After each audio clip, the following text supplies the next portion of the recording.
अस्सलाम वालेकुम। जीवन परदेसी आपके लिए फिर एक सोसाइटी टॉपिक्स का मेरे साथ पिछले दिनों किसी ने क्वेश्चन किया था, how to protect yourself from people, लोग आपके लिए जो मैंने काफ़ी वीडियोस बनाई हैं हसद पे, जलन पे।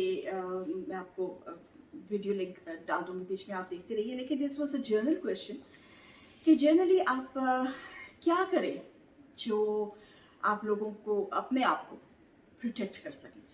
तो हाँ, हम जो नॉर्मल हम लोग अपने डे टू डे लाइफ में हमें क्या करना चाहिए या क्या नहीं करना चाहिए। तो 5 पॉइंट्स मैंने चुने थे उसमें, which are extremely important. That is the first point is, आप अपने जो भी प्लान्स हैं ज़िंदगी के हैं, आप कुछ भी कर रहे हैं, आप बच्चों की शादियाँ कर रहे हैं, आप घर बदल रहे हैं, आपने कोई अपना फ्यूचर प्लान सोचा हुआ है, आपने कोई अपना जॉब चेंज करना है, कुछ भी करना है, किसी किस्म का भी आपका कोई भी प्लान है, please don't tell it to anybody. ठीक है, हमारे लोग मतलब ज़रूरी नहीं है कि कोई, लेकिन इंसान करता है कि इंसान अपनी जैसे मिलने वालों को बता दिया, फ्रेंड्स को बता दिया, बहन भाइयों को बता दिया, बट यू डोंट नो कि बीच में से कौन सा इंसान है जिसके दिल में जलन है आपके लिए। यू डोंट नो कि आपके दिमाग में, उनके दिमाग में क्या चल रहा है इस वक्त। या ये भी होता है, दूसरा ये भी होता है कि आपने तो खुशी में बता दिया, दूसरा इंसान जो है वो चाह रहा था कि वो भी ये करे, लेकिन क्योंकि वो नहीं कर सकता तो वो आपको उसकी नज़रें बद लग जाए या उसकी हाँ कर दे आपके लिए, आपका काम खराब हो जाए। तो इन सब चीज़ों से बचने के लिए शुट्स मैकेनिज्म कहते हैं इसको, प्रोटेक्टिव मेजर्स इंग्लिश में कहते हैं, मैं जर्मन में बोल गई, सॉरी।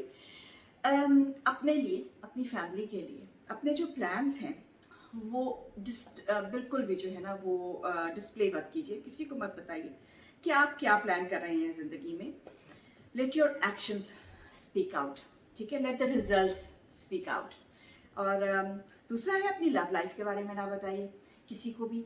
मैं अक्सर देखती हूँ फेसबुक पे, मियाँ बीवी अल्लाह हरे को खुश रखे, लेकिन वो कि एक दूसरे के साथ मतलब नाजेबा भी नहीं आप उसको कह सकते, लेकिन अजीब सी तस्वीरें लगा देते हैं और एक दूसरे के साथ कि जी मेरे my darling hubby, my darling wife and all. तो इससे फिर बाद में अगर आप लोगों को नज़र लग जाती है तो कोई अचंभा तो नहीं है, इसलिए क्योंकि जो लोगों के नाखुश हैं घर में, और मेरे ख्याल में ज़्यादातर लोग नाखुश ही होते हैं, अल्लाह सबको खुश रखे। तो जो या खुश होते हैं या और उस वक्त नाखुशी के माहौल में या वक्त में बैठे होते हैं, उस इंसान को जब नज़र पड़ती है ना आपकी खुशी पे या आपकी मुस्कुराते हुए चेहरे पे, तो उसी वक्त तो उसके दिल से निकल जाता है वो जो ये वाली फीलिंग होती है ना, ये इंसान को ले डूबती है। तो अपनी खुशी को, अपनी अपनी जो आपकी अज़वाजी ज़िंदगी है या आपकी जो भी लव लाइफ है, उसको डिस्प्ले पे मत रखिए, ठीक है। आप में जो भी रिश्ता है, जो भी है, उसको अपने तक ही रखिए। वो खुशी, वो फीलिंग खुद जो है ना उसको फील कीजिए और उसको उसके साथ रहिए, बजाय इसके कि लोगों में डिस्प्ले करने की। नॉर्मली होता है कि जब आप ये भी एक बात है कि जब आप बहुत ज़्यादा इस किस्म की फेसबुक पे या इंस्टाग्राम पे ये सब तस्वीरें लगाते हैं, दे आर नॉर्मली फेक, क्योंकि you just want to see the other people, or you just want the other people to see कि आप कितने खुश हैं, चाहे आप घर में खुश हो या ना हो। तो क्यों ये रिकग्निशन आपको क्यों चाहिए? आपको इतना ज़्यादा अपने आप को एक्सपोज करना क्यों चाहिए? ज़रा थोड़ा चिल करके रहें। हमारा मज़हब भी यही कहता है, इस्लाम में भी यही है कि अपनी घर की बात घर की चार दीवारी में ही रखनी चाहिए, बाहर नहीं निकालनी चाहिए। अपनी इनकम कभी भी मत बताइए किसी को, ज़्यादा कम किसी को भी मत बताइए। लेट योर वोलहाम, जो वोलहाम को इंग्लिश में क्या होता है मैं लिख दूँगी, या आपकी जो भी रहने की सिचुएशन है उसको देख के लोग खुद ही समझ जाते हैं कि आपकी कितनी इनकम है। Don't go about flaunting about your income. Excessive behaviour in every way is bad. हमारे मज़हब में भी इसको है कि मियाना रवैया इख्तियार की जाए। और नॉर्मल जनरल बिहेवियर में भी आप देखें तो जो एक्सेसिव लोग होते हैं उसको हमारी ज़ुबान में हम लोग पंजाबी लोग उसको कहते हैं शुदा। आई डोंट नो उसको और क्या, मैं इसे थोड़ा सा ज़रा वो वाला लफ्ज़ है, लेकिन this is what we call them. तो वो मत बनिए। जर्मन में उसको कहते हैं नॉय गाइश। नॉय गाइश का मतलब होता है जो नए नए अमीर हुए होते हैं, तो वो मत बनिए।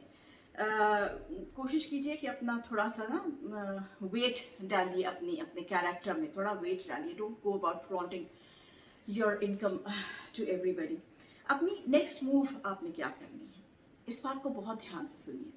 बहुत सारे लोग होते हैं जो कुछ श्योर नहीं होते, या जो just for the sake of it, किसी से अपने कोई कुछ करना है आगे नेक्स्ट, आपने कुछ कोई अपने लिए करना है, कोई भी करना है, आपने जॉब चेंज करनी है, आपने घर बदलना है, आपने गाड़ी चेंज करनी है, छोटी छोटी बातें आप फ्रेंड्स से बैठ के डिस्कस कर रहे हैं, या मैं ये करना चाह रहा हूँ, मैं वो करना चाह रहा हूँ, मैं ये कर लूँ, मैं वो करूँ। अब आपको नहीं पता, एंड आई एम रियली, मैं आपको, क्योंकि मैं बहुत सारे इस किस्म के लोगों से मिलती हूँ, so I am really telling you from experience कि बहुत सारे लोग आपकी ज़िंदगी में होते हैं, एंड आई कैन सेफली से 90% लोग आपकी ज़िंदगी, योर फैमिली और योर फ्रेंड्स, लोग आपकी ज़िंदगी में ऐसे होते हैं जो आपको बहुत चमी चमी होके मिलते हैं, लेकिन दिल के अंदर आपके लिए वो बोझ रखते हैं फॉर वट एवर रीज़न। ठीक है, वो और बात है, उस पर बाद में बात करेंगे, लेकिन होते हैं। तो आपको प्लीज़ ये बात ध्यान रखनी है कि अपनी नेक्स्ट मूव कभी भी, unless you trust that person with your life, do not tell the other person your next move. ठीक है, नज़र सबसे पहले लगती है, हसद आती है दूसरे इंसान में, आपकी जो नज़र है वो आपका ब्लॉकेज, जो ज़िंदगी में जो आपको ब्लॉकेजेस आते हैं, it is mostly because of what we have said unintentionally, जो हमें किसी के सामने नहीं कहना चाहिए था। तो थोड़ा ना अपने आप को डूंगा कीजिए, अंदर अपने अंदर अपनी बातें खुद अपने तक ही रखिए।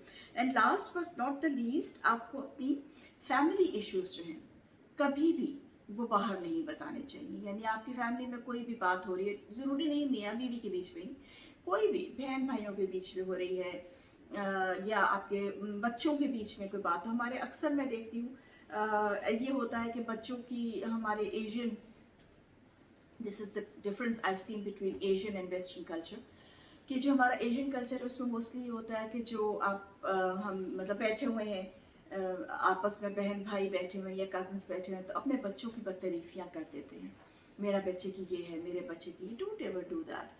क्योंकि बच्चे का जो सेल्फ रिस्पेक्ट है वो आप ख़राब कर रहे हैं दूसरे इंसान के सामने। वो बच्चा उस वक्त आप रिटेलिएट नहीं कर सकता, या वो उस पर रिस्पॉन्स नहीं दे सकता, लेकिन उसके दिल में आप जो उसकी सेल्फ इस्टीम है वो कम कर रहे हैं, तो ये नहीं किया करें।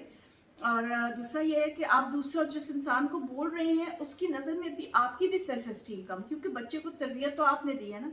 अगर आपका बच्चा सही नहीं निकल रहा है, या गलत कर रहा है, या इस तरह कर रहा है, तो तरबियत तो आपने गलत की। मैं लास्ट टाइम पाकिस्तान गई तो मेरे कुछ जानने वाले थे, तो वो बड़े खुशी से बैठ के ना बता रहे, मेरे बच्चों को तो उर्दू नहीं आती, वो तो इंग्लिश बोलते हैं, दे कांट अंडरस्टैंड उर्दू।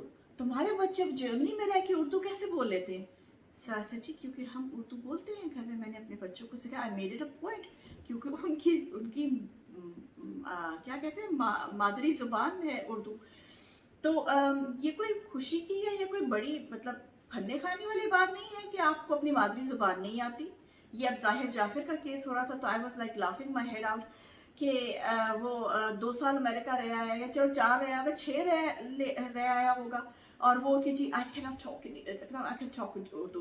क्यों भाई, उर्दू में क्या मसला है? तुम्हारी माँ की ज़ुबान है, तुम्हारी माँ सारी उम्र उर्दू बोलती रही है, तो तुम उर्दू में क्यों? ये बेसिकली इट इज़, अगर किसी को बुरा लगे तो I am sorry, but this is the state of mind, और मुझे बताना है इस बात को कि ऐसे लोग जो होते हैं basically they are totally unsure of themselves, बहुत ज़्यादा सेल्फ एस्टीम लो होती है, एक्सेसिवली कॉम्प्लेक्स का शिकार होते हैं, जो समझते हैं कि हम किसी चीज़ को पोर्ट्रे, हम किसी और को अपने आप को किसी और तरह पोर्ट्रे करेंगे तो शायद लोग हमें अच्छा समझे। और हमारे लोगों का ये है कि वो समझते हैं कि अमेरिका या अमेरिकन बन के अगर हम अपने आप को पोर्ट्रे करेंगे तो हम लाइक कूल हैं और हम मॉडर्न हैं।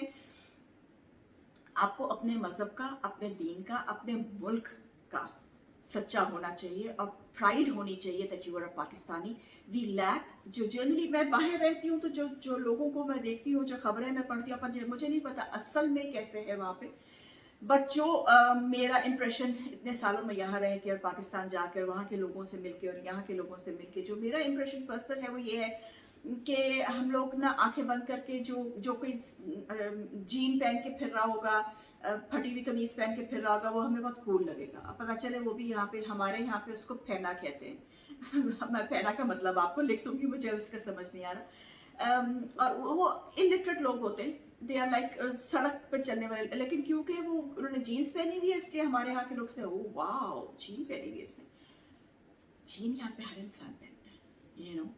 तो this is the difference between our culture कि शलवार कमीज अगर आपने पहनी हुई है तो आप लाइक पेंडू हो गए, और अगर आपने जीन पहनी है तो आप मॉडर्न हो गए।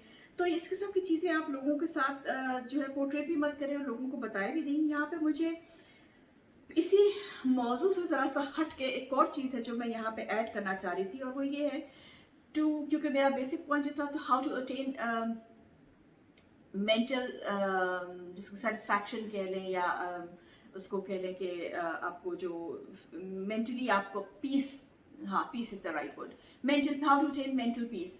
तो उसमें ये है कि 2-4 बातें हैं जो मैं एंड में कहना चाह रही थी। इसमें कि walk away from people who put you down, ठीक है। आपको ज़रूरी नहीं है कि आप उन लोगों से दोस्ती रखें या कांटेक्ट रखें जो आपको लग रहा है कि आपको सारा वक्त जो है वो नीचा कर रहे हैं। Walk away from situations that will never be resolved. कुछ ऐसी बातें होती हैं जो हम कहते हैं कोई डिफिकल्ट रिश्तेदार है या कोई डिफिकल्ट सिचुएशन है, हम कहते हैं नहीं, सर मार रहे हैं हम दीवार के साथ, अपना सर जख्मी कर रहे हैं कि नहीं हमें ये सॉल्व करना ही है। क्यों सॉल्व करना है? छोड़ दीजिए, अपना रास्ता अलग से निकाल लीजिए, अल्लाह को मंजूर होगा सॉल्व हो जाएगा, नहीं तो उसको छोड़ दीजिए। कुछ ऐसी चीज़ें होती हैं ज़िंदगी में जिसको इंसान को छोड़ के भी जाना पड़ता है। Walk away from trying to please people who will never see your words. तो ऐसे लोग मैंने बहुत सारे मेरे पास ऐसे केसेस आते हैं जो कि लोग किसी भी रिलेशनशिप में, this is like for all relationship में बात कर रही हूँ, कि वो they try to prove their worth, और दूसरा इंसान जो है वो शायद नार्सिसिस्ट है या साइकोपैथ है या वैसे ही वो लो एस्टीम का है या वॉट एवर द केस, वो आपको हमेशा वो कर रहा है, पुट डाउन कर रहा है। दूसरा आप जो है वो सारा वक्त उसको अपना वर्थ जो है उससे वो अप्रिसिएशन लेना चाह रहे हैं, उसका अपना कि वो आपके वर्थ को अप्रिशिएट करे, वो नहीं करेगा भाई। तो आप छोड़ दीजिए, walk away from such situation for your own peace of mind. And then last इसमें ये भी है कि the more you walk away from these things that poison your soul, the happier you will be. ऐसी बातें जो आपके soul को पॉइजन करती है उनको छोड़ दीजिए। ज़रूरी नहीं है कि हर बात हर वक्त उसके वक्त ही सॉल्व हो जाए। कोई बातें होती है जो वक्त के साथ सॉल्व होती है, और कोई बातें होती है जो सॉल्व नहीं होती, तो we have to accept that, ठीक है।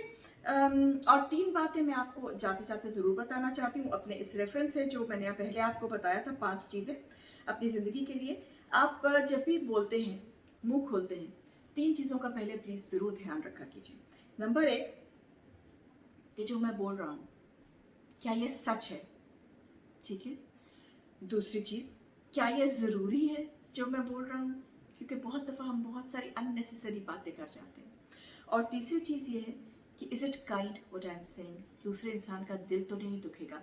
आप को अल्लाह ने औलाद से नवाजा है और एक दूसरे इंसान की औलाद नहीं, और आप उसके सामने बैठ के अपनी औलाद की तारीफ़ें या बदतारीफ़ें कर रहे हैं, तो उस इंसान के दिल को तकलीफ़ होगी। आप एक बहुत बड़े महल में रह रहे हैं और इंसान या महफिल में कुछ लोग ऐसे बैठे हैं जिनके पास जो सफ़ेद पोस्ट लोग हैं, आप उनके सामने अपने बहुत ज़्यादा बोल रहे हैं, तो उनके दिल को आप तकलीफ़ पहुंचा रहे हैं।